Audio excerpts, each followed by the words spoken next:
কেমন আছেন আপনারা সবাই? আলহামদুলিল্লাহ আমি ভালো আছি। আজকে আমি আমাদের ছাদ বাগান দেখাবো আপনাদেরকে। তো আমাদের ছাদে আমরা বিভিন্ন ধরনের সবজি গাছ লাগাইছি। তো এইবার মাশাআল্লাহ দিলে আমাদের সবগুলা সবজি গাছেই ভালো ফসল আসছে। তো আসলে ঢাকা শহরে তো তেমন একটা জায়গা থাকে না। তো বেশিরভাগ মানুষ ছাদেই এরকম সবজি বাগান করে। তো আমরাও ছাদে সবজি বাগান করছি। ছাদে আরও অনেকে অনেক কিছু করে, যেমন ফুল বাগান করে, তারপর হচ্ছে কবুতর পালে, যে যার যেরকম শখ সে সেরকমই করে।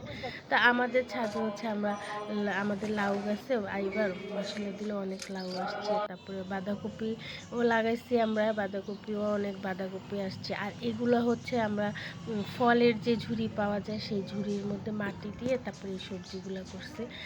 বাঁধাকপিটা যখন ছোট থাকে তখন এমন হয়, তারপরে এটা আস্তে আস্তে বড় হয়।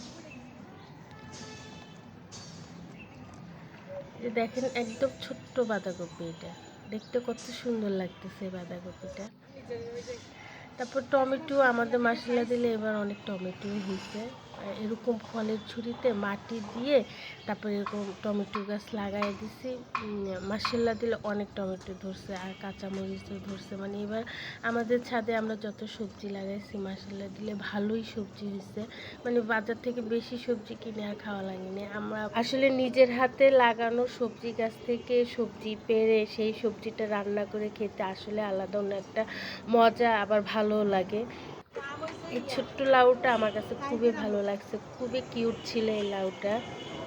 সবজি গাছে যখন এরকম সুন্দর সবজি ধরে তখন কিন্তু আসলে দেখতেও অনেক সুন্দর লাগে। তা আমাদের এই পেঁপে গাছটাতে সবসময় অনেক পেঁপে ধরে, কিন্তু এইবার মাত্র 3টা পেঁপে ধরছে। আর এই পেঁপেগুলো কিন্তু খুবই মিষ্টি খেতে। বড়ই গাছও মশলা দিলে অনেক বড় আসছে এবার। আর এই বড়ই গাছটা যখন আমি ভিডিও করতেছিলাম তখন আমি একটু লবণ মরিচ নিয়ে গেছি, আর এই গাছ থেকে বড়ই পেড়ে আর তখন খাইতেছিলাম। আমার কাছে খুবই ভালো লাগছে সেই সময়টা, গাছ থেকে বড়ই পেড়ে লবণ মরিচ দিয়ে খাওয়া আসলে অন্যরকম একটা ভালো লাগছে। এই যে আরেকটা লাউ গাছ, মানে এইবার আমাদের মশলা দিলে অনেক লাউ আসছে।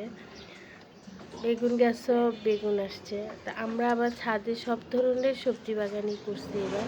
তো সবগুলাতে ভালোই ফসল আসছে এবার। আপনাদের ছাদে যদি এরকম খালি জায়গা থাকে তাহলে এরকম পুরনো বালতি আর ফলের ঝুড়ির মধ্যে কিন্তু মাটি দিয়ে তারপরে এরকম সবজি বাগান করতে পারেন। দেখতেও ভালো লাগে, আবার নিজের হাতে লাগানো সবজি খেতেও কিন্তু ভালো লাগে।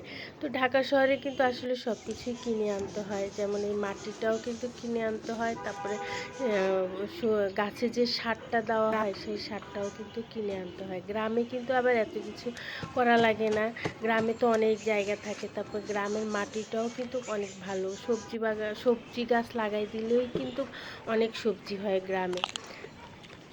আসলে এরকম বড়ি গাছের নিচে বসে লবণ মরিচ দিয়ে আর গাছ থেকে বড়ি পেড়ে খেতে কিন্তু আসলে অনেক, বড়িগুলা কিন্তু খুব মজার ছিল।